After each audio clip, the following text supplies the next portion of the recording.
The film begins by introducing a wealthy man named Steve, who has traveled from his luxurious private estate to a bustling city for a highly exclusive meeting. Steve, an elderly and frail individual, is seeking a revolutionary solution to his declining health. His destination is a secretive, high-tech facility that offers an extraordinary service, accessible only to the world's elite. At the facility, Steve meets Dr. Chan, a leading expert in a groundbreaking project. Dr. Chan provides Steve with a detailed explanation of their work, which centers on advanced neurocellular technology. This cutting-edge science enables them to provide clients with a completely new youthful body while preserving the client's own mind. Instead of traditional surgery, the transfer process involves highly specialized machines capable of seamlessly transferring the brain's consciousness into the new body. The result is a young, vibrant physique housing the wisdom and personality of its original owner. Curious about the secrecy surrounding such a revolutionary breakthrough, Steve asks Dr. Chan why the company operates in the shadows and hasn't shared this life-changing innovation with the public.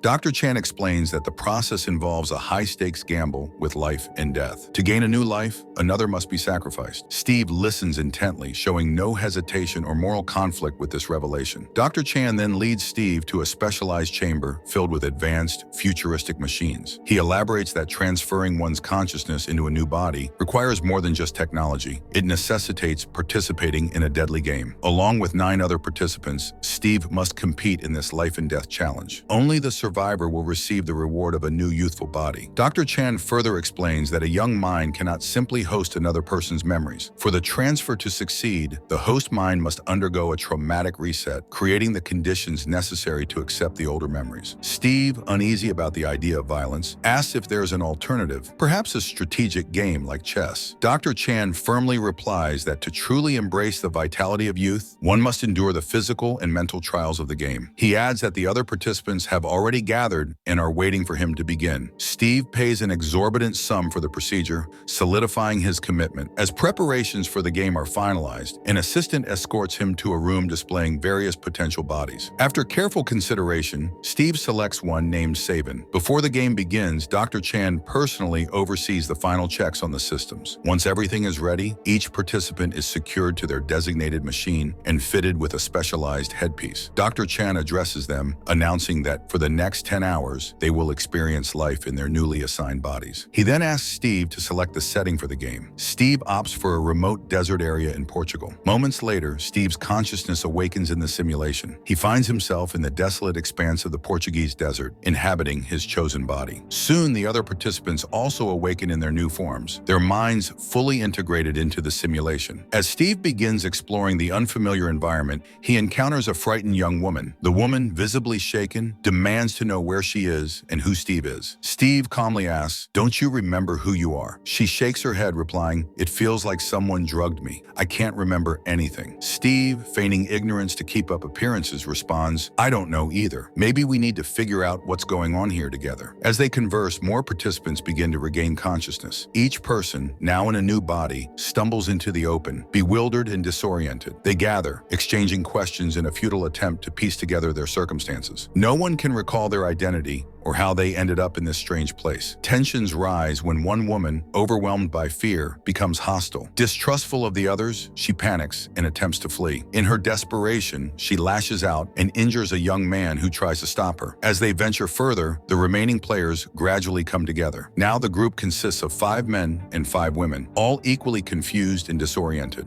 On the suggestion of one of the women, they decide to investigate a nearby building visible in the distance. Hoping for answers, they cautiously enter and begin exploring its empty, eerie halls. While wandering through the building, they are startled by the sudden appearance of a hologram. The projection reveals itself to be the gamekeeper, who, to their shock, is none other than Dr. Chan. Addressing the group, Dr. Chan reminds them that they are participants in a game, a choice they made voluntarily and at an extraordinary cost. He begins to explain the rules of their situation. As Dr. Chan speaks, the players exchange skeptical glances. Many are unconvinced, dismissing the entire scenario scenario as an elaborate prank orchestrated by some eccentric billionaire. Their disbelief grows as the gamekeeper continues, calmly elaborating on the mechanics of the game and their roles within it. To dispel their doubts, Dr. Chan's hologram reveals a live image of his real body, still at the facility, monitoring the simulation. He clarifies why they cannot recall their past, explaining that their memories were synced with the age and identity of their new bodies, effectively erasing their previous identities for the duration of the game. Some of the players were pleased to learn that, in the real world, they were wealthy, powerful, or even famous individuals. This revelation brought a sense of pride to some, but also increased the tension among the group. The gamekeeper, still appearing as Dr. Chan's hologram, began addressing them one by one, revealing their names. As he spoke about each player, a corresponding hologram of their real-world self materialized before the group, adding to the surreal gravity of the situation. Once the introductions were complete, Dr. Chan outlined the rules of the game, his tone calm but unyielding.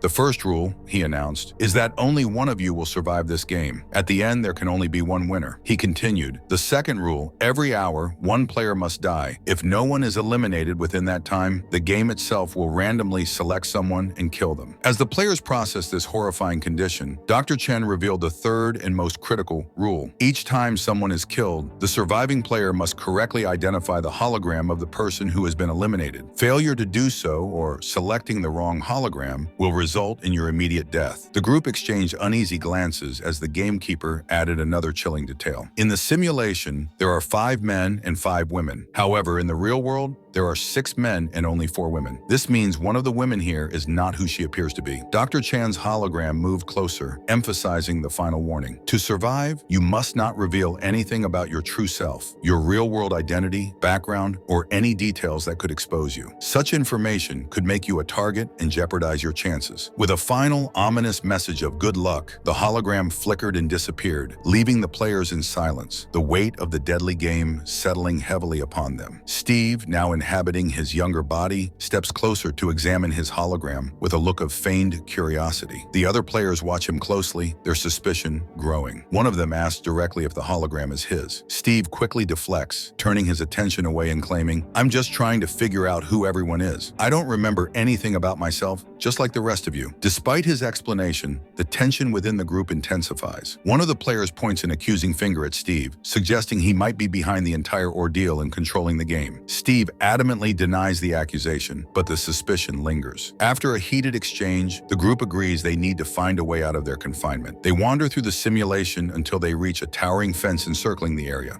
To test its limits, one player picks up a piece of wood and tosses it at the fence. Sparks erupt on impact, confirming that the barrier is electrified and impossible to cross. An Asian man in the group checks the timer on his wristband and announces they have only 40 minutes left until the first hour ends. With the clock ticking, the conversation shifts to the game and their identities. A woman hesitantly admits, "I think I might be a lesbian. I have flashes of memories involving women, but I could be wrong." The group turns their attention to an Asian woman among them, speculating about her identity. One of them recalls that the holograms showed a Chinese man, prompting the Asian man to interject. A Chinese person could do anything to blend in or look different, he suggests.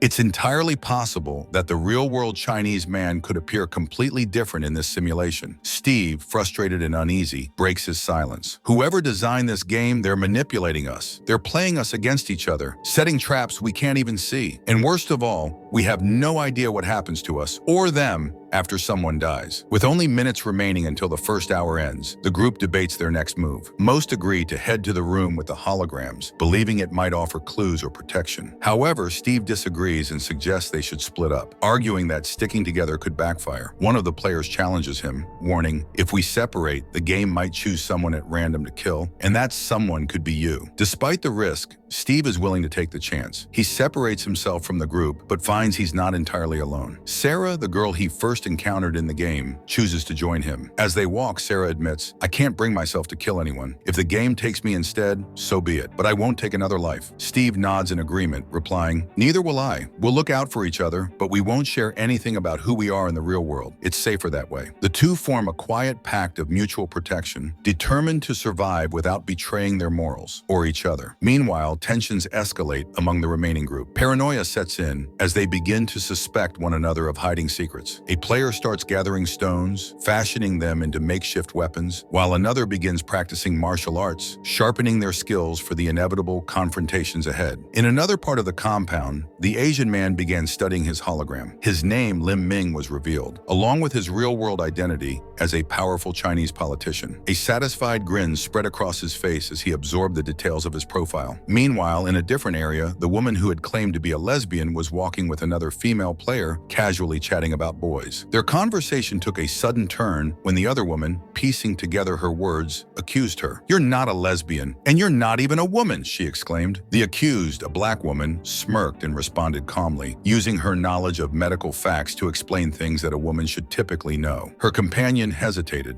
realizing she couldn't answer the questions, confirming the suspicion. Seizing the moment, the black woman shoved her toward the electrified fence. The impact was immediate and deadly, reducing her to ash in seconds. Feigning panic, the black woman screamed for help, hoping to divert attention from what had just happened. Then quietly slipping away, she made her way to the hologram room. What she didn't realize was that Steve had witnessed the entire incident from the shadows. Shocked by the ruthless act, he kept his distance, watching as the black woman pretended to stumble upon the hologram room. Inside, Lim Ming was already observing his hologram in silence. The black woman ignored him and quickly approached the holograms. She selected the image of George Wells, a famous football player. When the hologram disappeared and nothing happened to her, it became clear she had chosen correctly. With her tracks seemingly covered, the black woman composed herself and left the room. She wandered back into the compound, expertly pretending to have just arrived at the scene. Her demeanor betrayed no hint of the violence she had orchestrated moments earlier. The group discovers the charred remains of the victim near the electrified fence. The boy who had been collecting stones recoils in horror and vomits at the sight. Gradually, everyone gathers in the hologram room, where heated discussions begin about the mysterious death. The black woman arrives and confidently claims she witnessed the victim being electrocuted. As the others recount what they know, someone points out that the victim was not a woman, but a man in the real world. The revelation prompts the black woman to double down on her story, though her tone grows defensive under their scrutiny. Lim Ming, who had silently observed her earlier, breaks his silence. "I don't think it was an accident," he says flatly, hinting at her involvement. Despite this, the black woman sticks to her version of events, though doubt begins to creep into everyone's minds. The group is now split between believing her or suspecting foul play. The lingering question remains: did the victim die accidentally or was it murder? Meanwhile, another player, a woman who had been focused on her survival from the start, distances herself from the others. She begins fortifying a hiding spot, wary of the black woman, who seems poised to make her next move. The black woman, however, is already plotting. She approaches one of the players, trying to gain his trust by spending time with him. Elsewhere, the boy who had been collecting stones grows increasingly paranoid. He confronts a girl, grabbing her aggressively. "Tell me who you are or I'll kill you," he demands, his voice filled with menace. The girl, startled and cornered, protests her innocence. Another player, a martial artist, steps in, accusing the boy of being a Russian agent. The boy laughs mockingly at the accusation, but refuses to back down. Dragging the terrified girl to the hologram room, the boy begins torturing her for answers. Through tears and pain, she finally claims she's an actress. Believing her, the boy slits her throat with a sharpened stone. However, her claim was a lie. She was actually a singer in the real world. Moments later, the boy selects a hologram of an actress, but the system identifies the mismatch. In an instant, both the boy and the girl are killed as punishment for the deception. Steve was spending time with his supposed girlfriend in the game when a technical glitch suddenly caused him to lose consciousness. He awoke moments later in the game center, confused and disoriented.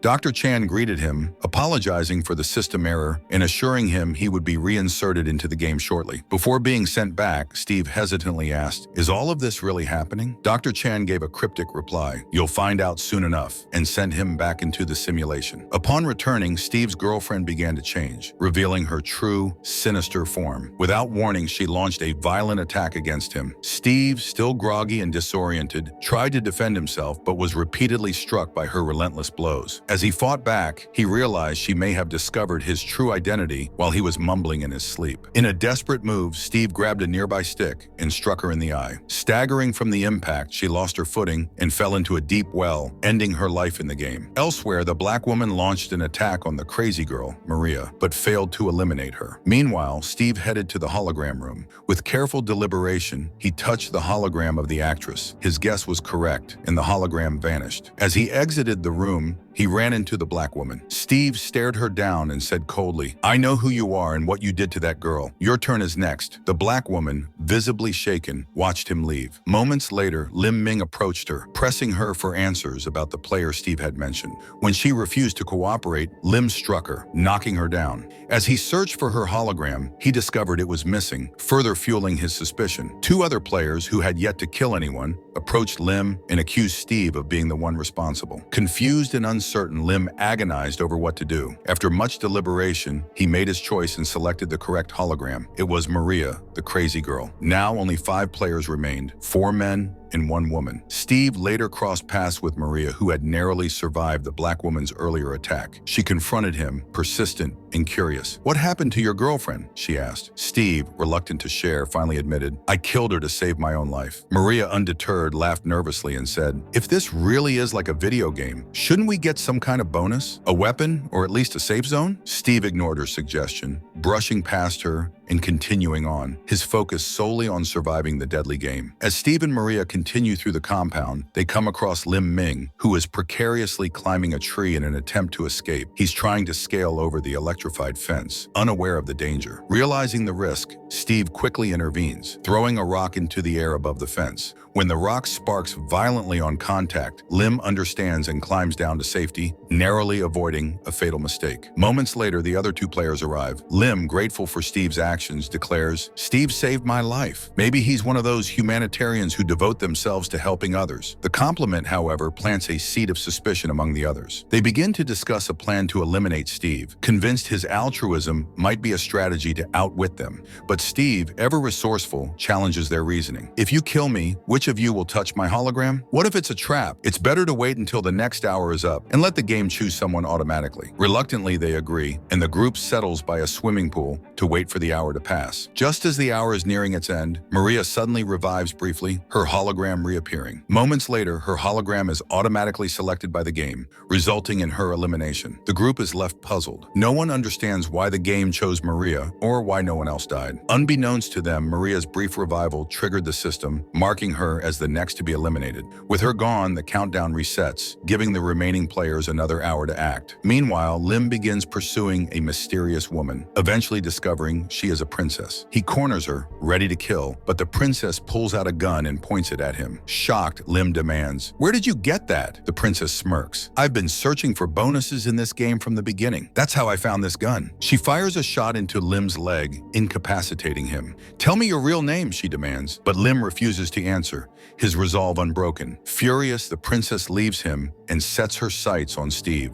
Wounded and desperate, Lim drags himself to the rooftop of a nearby building. As the princess closes in, he shouts down at her, "You won't be the one to take my life." With those final words, he throws himself from the rooftop, ending his life on his own terms. The boy allied with the fighter sees an opportunity to kill the princess and lunges at her with a knife. However, he freezes in shock when he discovers the princess has already removed the bullets from the gun. Seizing the moment, the princess uses a sharpened rod to stab him in the stomach, leaving him mortally wounded. Meanwhile, Steve and the fighter arrive at the scene. Steve quickly grabs the gun and aims it at the fighter, but when he pulls the trigger, he discovers it's empty. The fighter smirks and proposes a deal to the princess. "Let's kill both of them," he suggests, "and let the game decide which of us wins." Sensing danger, Steve bolts from the room with the fighter hot on his heels. The chase leads them to the well where Steve, in a bold move, throws the gun into its depths. The fighter, frustrated but calculating, suggests, "Let's go back inside and wait this out. The game will decide who survives." Steve reluctantly agrees. Upon returning, they find the boy who was stabbed by the princess has succumbed to his injuries. Following the rules, the princess selects his hologram and correctly identifies him as a Russian agent. With his elimination, only 3 players remain: Steve, the princess, and the fighter. The fighter, seemingly resigned to the situation, remarks, "We should make the most of our youth while we still can." The princess, unimpressed, walks away. Seizing the opportunity, Steve cleverly ambushes and kills the fighter, ensuring only 2 players remain. Unaware of the fighter's demise, the princess is approached by Steve, who proposes, "We should spend these final hours together." The princess, cautious, counters, "Not until we deal with the fighter." Steve, using her distraction to his advantage, attacks and eliminates her as well, cementing his victory. Now the sole survivor, Steve returns to the real world in his new youthful body. Meeting with Dr. Chan, he pays an enormous sum to ensure the company continues its operations. The final scenes of the film show Dr. Chan explaining the rules of the game to a new group of wealthy, ailing clients eager to participate. The story leaves an unsettling question. Do the wealthy participants in the simulation